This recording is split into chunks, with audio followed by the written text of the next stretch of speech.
علم کے حوالے سے ہماری گفتگو چل رہی تھی۔ آپ علیہ الصلاۃ والسلام نے ارشاد فرمایا کہ اللہ نے مجھے جس علم اور ہدایت کے ساتھ مبعوث کیا ہے اس کی مثال اس بادل کی طرح ہے کہ جو زمین پر برستا ہے۔ تو زمین کا جو حصہ پاکیزہ ہوتا ہے وہ پانی کو قبول کرتا ہے، وہاں پر گھاس اگتا ہے، سبزہ ہوتا ہے۔ اور فرمایا کہ دوسری وہ زمین ہے کہ جو سخت ہوتی ہے اور پانی کو اپنے اوپر روک لیتی ہے، تو لوگ اس سے پانی پیتے ہیں، پلاتے ہیں، اپنی کھیتی کو سیراب بھی کرتے ہیں۔ اور فرمایا کہ تیسری وہ زمین ہوتی ہے کہ جو بالکل دلدل ہوتی ہے، کہ نہ تو وہاں پر گھاس اگتا ہے نہ وہ زمین کا حصہ پانی کو جمع کر سکتا ہے۔ تو فرمایا کہ بادل سے اترنے والا پانی ایک ہے اور پانی کو جمع کرنے والی زمین تین طرح کی ہے۔ ایک وہ زمین ہے جو سرسبز و شاداب ہے، ایک وہ زمین ہے کہ جو سرسبز و شاداب تو نہیں ہے، وہ زمین کو روکتی ہے، لوگوں کو پانی دیتی ہے، اور ایک وہ زمین ہے جو نہ گھاس اگاتی ہے نہ پانی روکتی ہے۔ فرمایا اسی طرح جو بندہ میرے لائے ہوئے دین سے فائدہ اٹھاتا ہے اس کی مثال بھی ایسے ہی ہے کہ کچھ لوگ تو علم حاصل کرتے ہیں، اس علم سے اپنے آپ کو نفع دیتے ہیں، لوگوں کو نفع دیتے ہیں، اور کچھ لوگ تو وہ ہوتے ہیں کہ میں جس علم کے ساتھ مبعوث کیا گیا ہوں وہ خود بھی سیکھتے ہیں، لوگوں کو سکھاتے ہیں۔ اور فرمایا کہ تیسری زمین کہ جو نہ پانی کو روکتی ہے نہ لوگوں کو نفع دیتی ہے، تو اس کی مثال ان لوگوں کی طرح ہے کہ جو اپنے سر کو اوپر اٹھاتے ہی نہیں ہیں، اور جو اللہ تبارک و تعالیٰ نے جس ہدایت کے ساتھ مجھے بھیجا ہے اس ہدایت کو وہ قبول کرتے ہی نہیں ہیں۔ اللہ اکبر۔ تو حضرت سہل بن سعد سے مروی ہے، آپ علیہ السلام نے حضرت علی رضی اللہ تعالیٰ عنہ کو فرمایا کہ اے علی، اللہ کی قسم، اللہ تیرے ذریعے ایک بندے کو بھی اگر ہدایت دے دے تو تیرے لیے سرخ اونٹوں سے بہتر ہے۔ عرب کے اندر سرخ اونٹ آپ سمجھے کہ سب سے قیمتی چیز تصور کیے جاتے تھے، یعنی مہنگی ترین چیز عرب کے اندر سرخ اونٹ، کہ جو بالکل جناب علی وہ مہنگے ترین جانور ہوا کرتے تھے۔ تو حضور نے مثال دی، اے علی، اگر تو نے کسی کو علم پڑھایا، تو نے اگر کسی کو ہدایت دی اور وہ ہدایت پر آ گیا تو تیرے لیے اس کا ہدایت پر آنا سرخ اونٹوں سے بھی زیادہ بہتر ہے۔ یعنی اگر تجھے کوئی سرخ اونٹ بھی دے دینا، اس کے اندر اتنا نفع نہیں ہوگا تیرے لیے جتنا تیری ہدایت سے کوئی بندہ لین پر اور سیدھی جو ہے وہ راہ پر آ جائے گا۔ جناب عبداللہ بن عمر سے مروی ہے کہ آپ علیہ السلام نے فرمایا کہ جو بات تم لوگوں کو مجھ سے پہنچی ہے وہ لوگوں تک پہنچاؤ، بلغوا عنی ولو بآیہ، تمہیں جو بات دین کی مجھ سے ملی ہے، چاہے جائے کہ وہ ایک آیت ہی کیوں نہیں ہے، جو تم لوگوں نے مجھ سے سیکھا ہے اور میرے غلاموں تک پہنچاؤ۔ اب دیکھیں صحابہ نے جو حضور سے دین سیکھا، آج وہ سلسلہ چل رہا ہے۔ آج ہم یہ جو درس حدیث کا سلسلہ لے کے بیٹھے ہوئے ہیں، یہ احادیث طیبہ بھی وہ ہیں کہ جو صحابہ کرام نے اللہ کے رسول سے سنی ہے، اور ان نے تابعین، تبع تابعین، اور یہ سلسلہ چلتے چلتے 15 صدیوں بعد یہ احادیث ہم تک پہنچی ہیں اور ہم آپ کو بیان کر رہے ہیں۔ تو حضور نے فرمایا کہ بلغوا عنی ولو بآیہ، پہنچاؤ لوگوں کو جو کچھ تمہیں مجھ سے ملا ہے وہ لوگوں کو پہنچاؤ۔ ابو ہریرہ رضی اللہ تعالیٰ عنہ سے مروی ہے، حضور نے فرمایا جو کسی راہ میں علم کی تلاش کے لیے چلا، اللہ اس کے لیے جنت کا راستہ آسان فرما دیتا ہے۔ تو دین کی طلب کے لیے جانا گویا کہ آپ جنت کے راستے پر ہیں۔ اب میں ہمیشہ مثال دیتا ہوں نا، اگر آپ اس نیت سے آئے کہ یار آج اتوار کا دن ہے، نماز مغرب بھی پڑھیں گے، نماز مغرب کے بعد علم دین سیکھیں گے، درس حدیث کی نشست میں بیٹھیں گے، تو آپ بھی اس حدیث کے زمرے میں آ گئے، آپ اس حدیث کا مصداق بن گئے کہ اللہ کے رسول نے فرمایا کہ جو علم کے راستے پر چلا وہ جنت کے راستے پر چلا ہے۔ تو اس نیت کے ساتھ آپ کا آنا کہ آج درس حدیث میں بیٹھ کر احادیث طیبہ کو سنیں گے، دین سیکھیں گے، آپ طالب علم کے زمرے میں آ گئے، اور جو طالب علم کی فضیلتیں ہیں اللہ نے وہ آپ کو بھی عطا فرما دی ہے۔ اللہ اکبر۔ اگلی حدیث طیبہ، حضور نے فرمایا کہ جس نے ہدایت کی طرف سفر کیا اور جس نے لوگوں کو ہدایت کی طرف بلایا، فرمایا کہ پیروی کرنے والے کو جتنا اجر ملے گا اتنا اجر بلانے والے کو بھی ملے گا، اور عمل کرنے والے کے اجر سے کمی نہیں کی جائے گی۔ اگر آپ کی انفرادی کوشش سے جو کوئی نمازی بن گیا نا، تو جو ثواب نماز پڑھنے والے کو اللہ دے رہا ہے اتنا ثواب اللہ آپ کو بھی دے گا۔ آپ کی چھوٹی سی انفرادی کوشش سے تو گویا کہ آپ نماز میں اکیلے آ رہے ہیں، نماز ڈبل نماز کا ثواب آپ لے کر جا رہے ہیں۔ کیوں؟ آپ کسی کو انفرادی کوشش سے نمازی بنا رہے ہیں۔ تو اس لیے کوشش کریں کہ جب بھی آپ مسجد میں آئیں نا نماز کے لیے، تو راستے میں کسی نہ کسی کو نماز کی دعوت دیتے ہوئے آیا کریں۔ منع کر دے گا کوئی نہیں ہے، 1 دن 2 دن 3 دن، تو یہ آپ کوشش کریں محبت کے ساتھ، چلیں بھائی نماز کا ٹائم ہو گیا، آج نماز اذان ہوگی، چلیں نماز پڑھ کر آتے ہیں۔ تو آتے ہوئے جو ہے نا آپ ضرور جو ہے تبلیغ کر آیا کریں، شرمایا مت کریں۔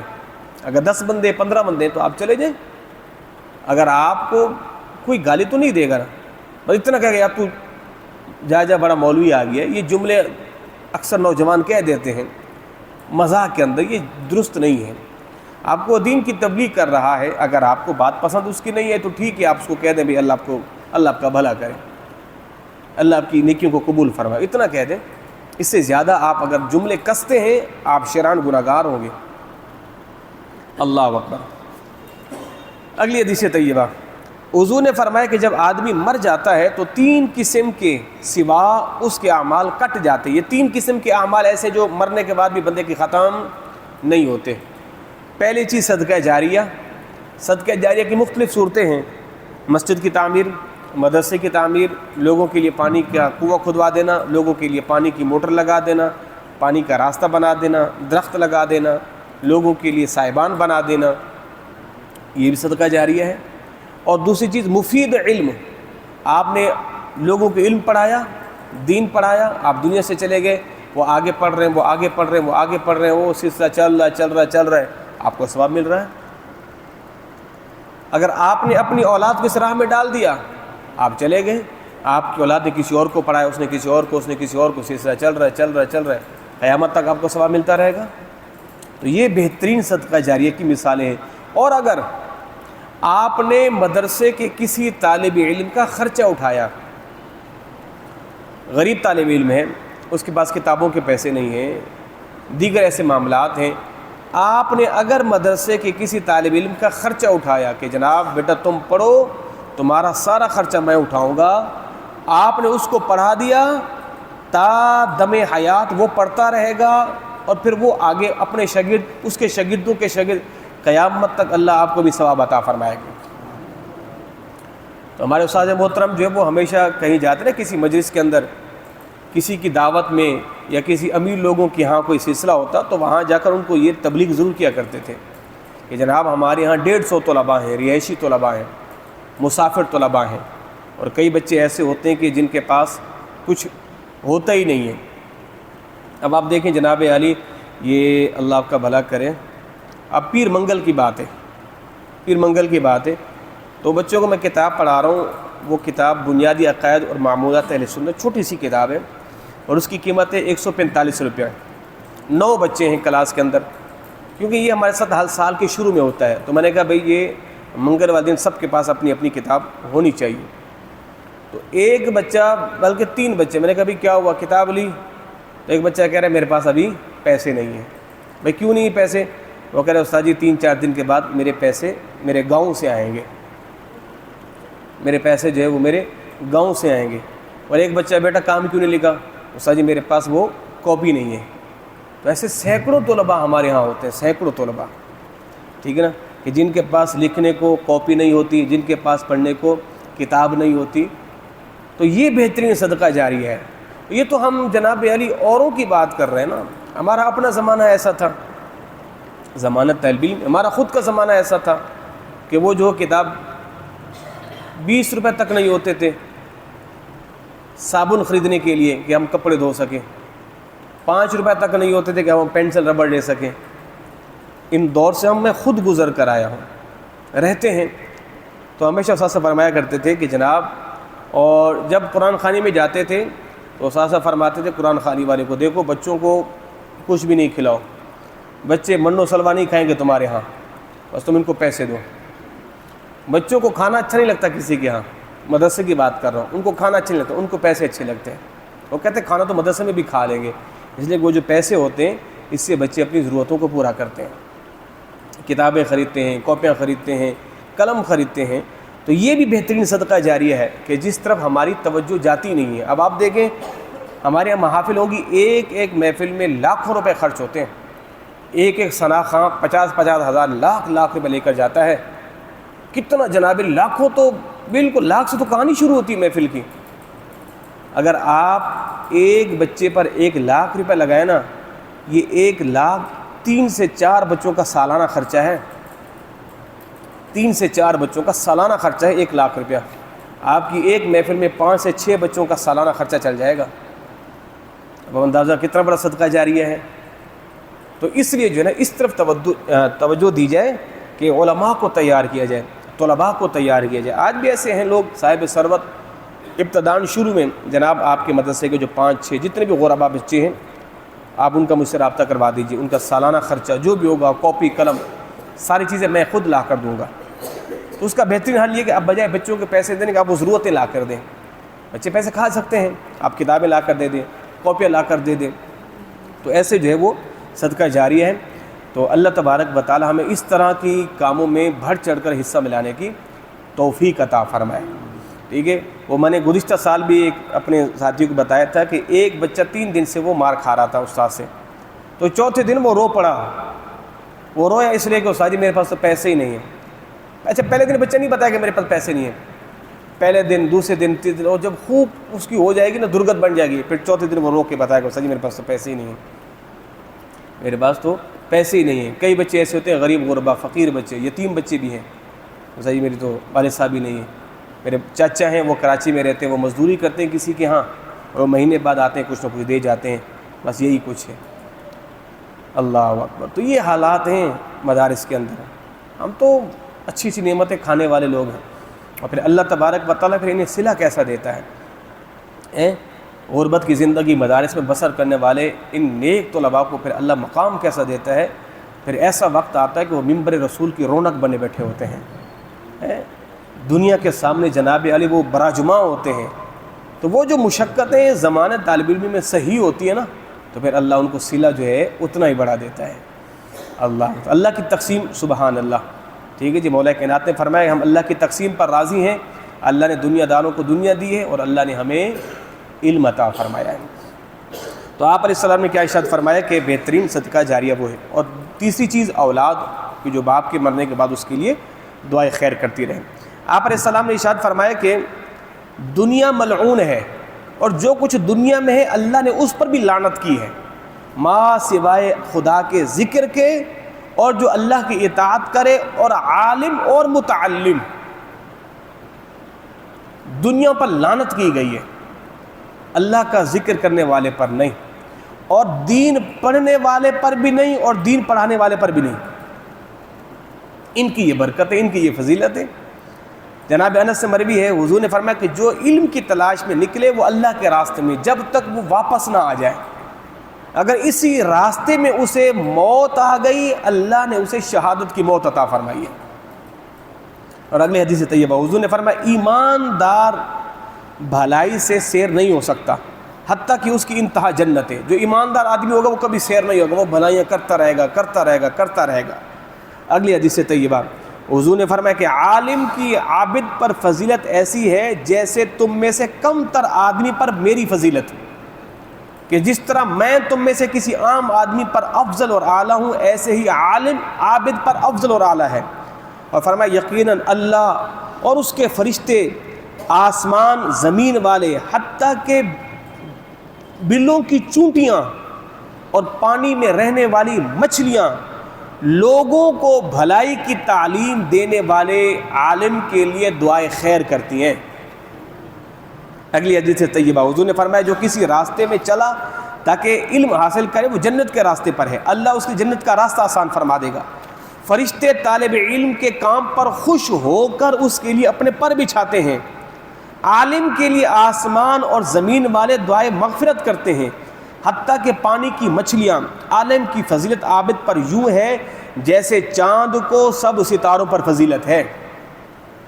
جیسے چاند کی فضیلت سارے ستاروں پر ہے، ویسے عالم کی فضیلت عابدین پر ہے۔ وہ فرمایا کہ بے شک علماء انبیاء کے وارث ہیں، انبیاء درہم و دینار نہیں چھوڑ کر گئے تو علماء ان کے علم کے جو ہے وارث ہیں۔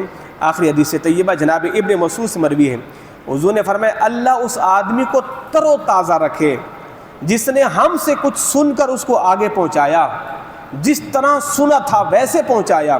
اور حضور نے فرمایا کتنے ہی پہنچانے والے سننے والوں سے زیادہ سمجھ رکھتے ہیں۔ اگر آپ دیکھیں صحابہ کرام تابعین کے دور کو، تو جنہوں نے تابعین سے سنا وہ تبع تابعین والے سننے والے جن سے سنا گیا ہے، اللہ نے ان کو ان سے زیادہ علم عطا فرمایا ہے۔ اللہ حضور نے فرمایا جو کسی علم کے بارے میں سوال، کسی سے اگر علم کے بارے میں سوال کیا گیا اور اس نے چھپا لیا، قیامت کے دن اس کو آگ کی لگام ڈالی جائے گی۔ اگر کسی عالم سے مسئلہ پوچھا کہ اس نے نہیں بتایا، چھپا لیا، تو قیامت کے دن اس کے منہ میں آگ کی لگام ڈالی جائے گی اگر اس نے علم کو جان بوجھ کر چھپایا۔ اور فرمایا کہ جس نے علم سیکھا اللہ کی رضا کے لیے، اور کسی نے علم سیکھا دنیا کمانے کے لیے، دنیا کا مال و متاع جمع کرنے کے لیے علم دین سیکھا، اللہ کے رسول نے فرمایا قیامت کے دن وہ جنت کی خوشبو بھی نہیں سونگھ سکے گا، ورنہ جنت کی خوشبو 40 سال کی مسافت سے دور تک آتی ہے، مگر جس نے علم دنیا کمانے کے لیے سیکھا، اللہ کے رسول نے فرمایا وہ جنت کی خوشبو بھی نہیں پائے گا۔ حضور نے ارشاد فرمایا اللہ تعالی علم کو یوں قبض نہیں فرمائے گا کہ سینوں میں سے اللہ علم چھین لے، بلکہ نہیں، اللہ علم کو قبض یوں کرے گا کہ اللہ علماء کو اٹھا لے گا۔ یہ قرب قیامت کی علامت کی نشانیوں میں ہے نا، کہ قرب قیامت جیسے جیسے قریب آتی جائے گی قیامت، علماء اٹھتے جائیں گے، بڑے بڑے علماء علم والے سارے اٹھتے جائیں گے۔ اب ممبروں کی رونق پھر کون بنیں گے؟ جاہل۔ ممبروں پہ براجماں کون ہوں گے؟ جاہل۔ اور حضور نے کیا فرمایا کہ اللہ علم کو یوں قبض نہیں فرمائے گا کہ سینوں میں سے علم چھین لے، بلکہ اللہ اہل علم کو قبض کر کے علم کو قبض کرے گا۔ جب علماء گئے تو علم بھی گیا۔ آپ دیکھ رہے ہیں بڑے بڑے علماء جب وہ گئے تو علم بھی گیا نا، جو ان کے سینوں میں علم کا دریا تھا وہ بھی تو گیا۔ حتیٰ کہ جب عالم کوئی نہیں رہے گا تو لوگ جاہلوں کو اپنا سردار بنائیں گے، اور فرمایا کہ پھر لوگ ان سے سوال کریں گے، ان جاہلوں سے جن کو سردار بنائیں گے نا، جب لوگ ان سے سوال کریں گے وہ بغیر علم کے فتوے دیں گے، اور وہ ایسے فتوے دیں گے خود بھی گمراہ ہوں گے، لوگوں کو بھی گمراہ کریں گے۔ اور ایک روایت کا مفہوم ہے حضور نے فرمایا وہ ایسے فتوے دیں گے کہ جو باتیں نہ تم نے سنی ہوگی نہ تمہارے باپ دادا نے سنی ہوگی، ایسی باتیں وہ گڑ کے لائیں گے۔ تو یہ کب ہوگا؟ قرب قیامت۔ ایسا نہیں ہے کہ کتابیں ہوں گی پر علم نہیں ہوگا سینے کے اندر، خالی ہو جائیں گے، جاہل ہوں گے ممبروں پر۔ اور ایک روایت کا مفہوم ہے کہ وہ ممبروں پر بیٹھ کر ایسے ناچیں گے جیسے بندر ناچتا ہے۔ اللہ کی پناہ الامان الحفیظ۔ اللہ تبارک و تعالی ہمیں ان فتنوں سے محفوظ فرمائے، اللہ قرآن و حدیث سے جڑنے کی توفیق عطا فرمائے۔ امین اللہم صلی علی سیدنا مولانا محمد